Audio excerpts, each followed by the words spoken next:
ಕರುಳ ಕುಡಿಯ ಸುಖ ಕೋರಿ ಗೂಡಿನಿಂದ ವರಹಾರಿ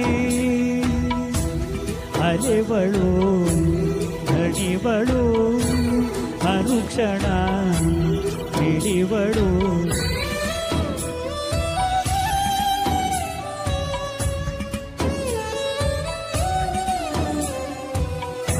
ಕಾಲಕೂಟವನು ಸಹಿಸಿ